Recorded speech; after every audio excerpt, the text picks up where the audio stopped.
Στα πλαίσια του special event της ομάδας, ο κύριος Γκίζης και ο κύριος Τάπος, δύο εξέχοντα μέλη του Αχαρνιεράιτ, θα μας παρουσιάσουν πώς ρυθμίζουμε το ποδήλατό μας. Κύριε Γκίζη, παρακαλώ. Καλησπέρα σας, καλωσορίζουμε στην εκδήλωσή μας. Όπως σας είχαμε υποσχεθεί, σήμερα θα μιλήσουμε για το αγαπημένο μας θέμα, το ποδήλατο. Θα δούμε ρυθμίσεις και μικρά κόλπα, τα οποία θα κάνουν και πιο ασφαλή την ποδηλασία μας και πιο άκρη. Και περνάμε στις ρυθμίσεις. Όταν κάποιος θέλει να αγοράσει ένα ποδήλατο, το πρώτο που πρέπει να τον απασχολήσει είναι ο τύπος του ποδηλάτου και το μέγεθος. Ο τύπος του ποδηλάτου, για να τον βρει, πρέπει να αναρωτηθεί τα εξής. Για ποιο λόγο ακριβώς θέλει το ποδήλατο? Θέλει να απολαύσει τη βόλτα του στον βουνό, θέλει να κάνει βόλτες στην πόλη, θέλει να μετακινηθεί με τα μέσα μαζικής μεταφοράς ή ίσως θέλει να κάνει και αθλητισμό. Για αυτούς τους λόγους υπάρχουν 4 τύποι ποδηλάτων. Τα ποδήλατα mountain, τα οποία απευθύνονται σε αναβάτες οι οποίοι θα τα χρησιμοποιήσουν στο βουνό. Τα ποδήλατα πόλης, τα ποδήλατα πόλης είναι σαν και αυτό εδώ το trekking.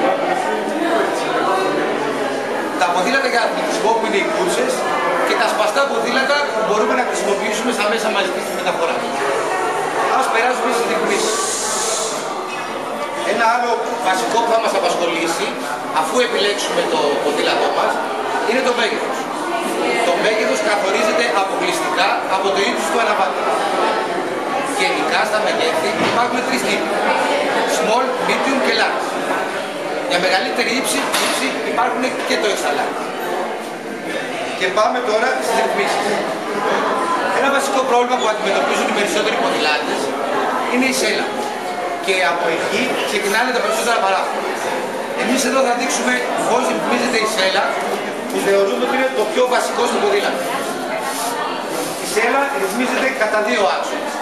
Πρώτα στον κάθετό της, μας δείχνει ο Νίκος, και στον οριζόντιο. Ο οριζόντιος είναι μπροστά πίσω. Και ως προς την κλίση. Θα ρυθμίσουμε αυτή τη στιγμή σε αυτό το ποδήλατο, ανάλογα με τον Νίκο σαν αναβάτη, τη σέλα καθ' ύψος. Πώς το πετυχαίνουμε αυτό? Ανεβαίνουμε πάνω στο ποδήλατο, κρατώντας το φρεναρισμένο.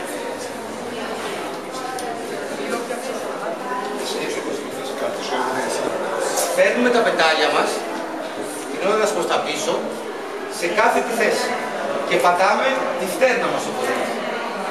Για να βρούμε τώρα τη σωστή ρύθμιση της σέλας, θα πρέπει το γόνατό μας να είναι τεντωμένο έως πριν κλειδώσει. Να έχει περίπου μια μικρή κλίση 3 με 5 μοιρών. Εκεί είναι η σωστή θέση και ρυθμίζουμε τη σέλα κλείνοντας το quick release. Μήπως αυτή τη στιγμή κάνει τη μικρορύθμιση. Αφού έχουμε ρυθμίσει τη σέλα μας καθ' ύψος, τότε πάμε στο δεύτερο. Στη δεύτερη ρύθμιση. Πρέπει να ρυθμίσουμε τη σέλα μας προς τον οριζόντιο άξονα, μπροστά ή πίσω. Για να το πετύχουμε αυτό, κάνουμε το εξής. Ανεβαίνουμε ξανά στο ποδήλατο. Εδώ απαραίτητα πρέπει να ζητήσουμε τη βοήθεια κάποιου. Και γυρνάμε τα πετάλια έως ότου αυτά έρθουν στην οριζόντια θέση. Αυτή τη φορά δεν πατάμε με τις στέρνες, αλλά πατάμε κανονικά με το μεσαίο δάκτυλο.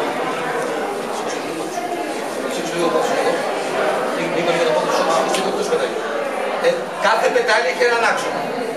Φροντίζουμε η βάση του μεγάλου δακτύλου του φωτιού μας, που βρίσκεται εδώ, να μπει ακριβώς πάνω σε αυτόν τον άξονα. Επόμενο βήμα. Με την άκρη του ματιού μας προσπαθούμε να δούμε την νοητή ευθεία που περνάει από το γόνατο να περνάει ακριβώς από τον άξονα του πεταλιού. Αν δούμε ότι το γόνατό μας είναι πιο μπροστά, τότε ρυθμίζουμε τη σέλα μας πιο πίσω. Αν αντίθετα δούμε ότι το γόνατό μας είναι πιο πίσω από την νοητή ευθεία του πεταλιού, τότε ρυθμίζουμε τη σέλα μας μπροστά. Τρίτη ρύθμιση της σέλας. Αφού κάνουμε όλες αυτές τις ρυθμίσεις, που υπενθυμίζω δεν μπορούμε να τις πετύχουμε με την πρώτη φορά, θα χρειαστούν αρκετές βόλτες, τότε μπορούμε να ρυθμίσουμε για τη δική μας άνεση την κλίση της σέλας. Η σέλα προτιμάται γενικά από τους άντρες να έχει μια κλίση προς τα πάνω και από τις γυναίκες μια κλίση προς τα κάτω.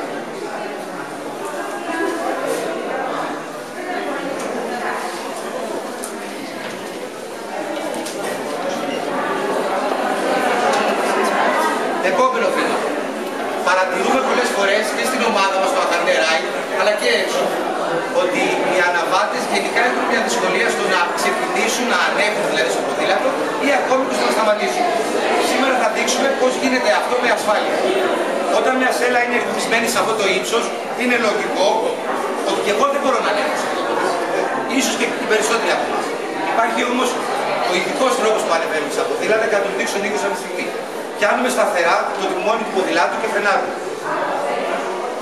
Και το άλλο. Σηκώνουμε το δεξί μας πόδι και δεν ανεβαίνουμε στη σέλα. Αυτό πρέπει να θυμάστε. Δεν ανεβαίνουμε στη σέλα.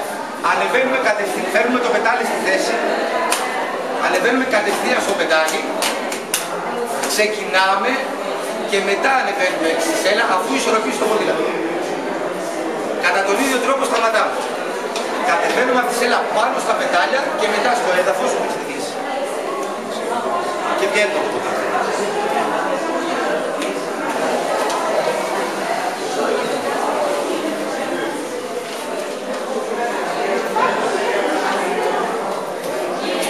Επόμενο θέμα. Ένα άλλο που πρέπει να προσέχουμε στο ποδήλατό μας είναι η πίεση των ελαστικών. Είναι πολύ βασική. Για να βρούμε την πίεση μπορούμε να πάμε σε οποιοδήποτε βενζινάδικο και για να δούμε ποια πίεση θα βάλουμε πρέπει και εδώ να αναρωτηθούμε το εξής. Για ποιο λόγο ακριβώς χρησιμοποιούμε το ποδήλατο. Εάν κινούμαστε σε άσφαλτο, προτιμάμε τα πάνω όρια πίεσης, τα οποία αναγράφονται στο πλάι του ελαστικού. Ενώ αντίθετα, αν θέλουμε να κάνουμε μια βόλτα στην εξοχή ή σε κομματόδρομους, προτιμάμε τα χαμηλά όρια πίεσης.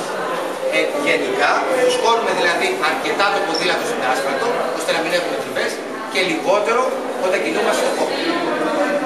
Η συντήρηση του ποδήλατου. Το ποδήλατο αποτελείται από μηχανικά μέρη που χρειάζονται συντήρηση. Είναι και αυτό μια απλή μηχανή. Αφού καθαρίσουμε και στεγνώσουμε το ποδήλατο, αυτό μπορούμε να το κάνουμε με κάποια απορριμματικά απαλά, όχι φλωρίνες και τέτοια, παραδείγματος χάρη με το απορριμματικό το πιάτο. Αυτό το καθαρίσουμε πάρα πολύ καλά. Παίρνουμε ψηλό λάδι ή λάδι ραπτομηχανής για να λιβάνουμε την αλυσίδα και τα νερακέ. Μόλις το κάνουμε αυτό, τη σκουπίζουμε από το περίσσιο λάδι και γράσο διαρκείας για να λιβάνουμε τις μανέτες και τα χειριστήρια. Ο εξοπλισμός μας.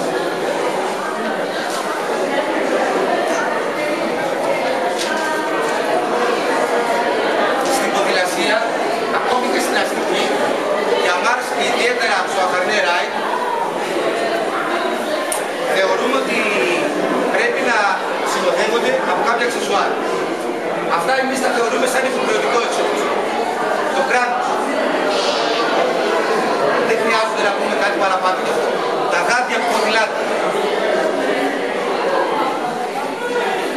Και η ενδυμασία του γενικότερα θα τον προστατεύσουν και από ατυχήματα και θα κάνουν την ποδηλασία του πιο άνετη. Οι ειδικές φόρμες, τα ειδικά σορτσάκια που φοράμε με το παντ, τα οποία προστατεύουν την περιοχή του καβάτου.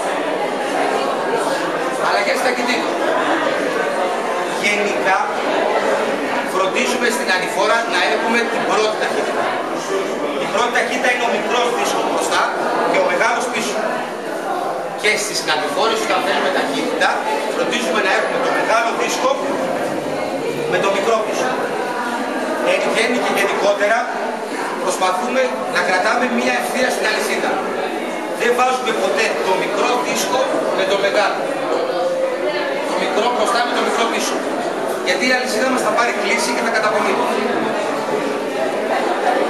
Καλό είναι να ξέρετε ένα μικρό κόλπο γι' αυτό.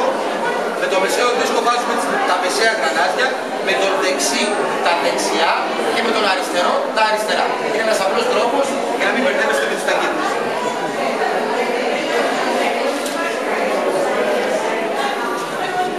Αφού έχουμε πάρει, όπως προτείναμε, τα βασικά για την ποδηλασία, ένα κράνος, γάτια, καλό θα ήταν να είμαστε οργανωμένοι για πάρει ενδεχόμενο και να έχουμε και το βοηθητικό εξοπλισμό μας. Αυτός αποτελείται από διάφορα πράγματα τα οποία θα μας βοηθήσουν σε μια έκτακτη ανάγκη. Μια σαμπρέλα. Μια τρόμπα. Εργαλεία θα μας βοηθήσουν να βγούμε από μια δύσκολη περίπτωση και βασικό το παγούρι με την παγοδοθήκη, το οποίο μας ενυδατώνει και είναι βασικό για την ποδηλασία. Τέλος,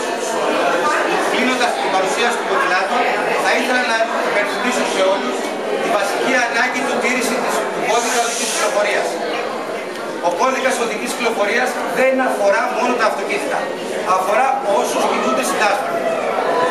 Και οι ποδηλάτες είναι από αυτούς που κινούνται στην άσφαλτο. Σεβόμαστε τον κώδικα οδικής κυκλοφορίας, κάνουμε αμυντική οδήγηση και οδηγάμε πάντα δεξιά. Επίσης, δεν ξεχνάμε να έχουμε στο ποδήλατό μας φώτα. Είναι βασικό. Ένας οδηγός, ειδικά με τις συνθήκες που επικρατούν έξω αυτή τη στιγμή, δεν μας βλέπει κάτω από 50 μέτρα. Πάντα έχουμε τα φώτα μας αναμένα, ειδικά σε τέτοιες συνθήκες.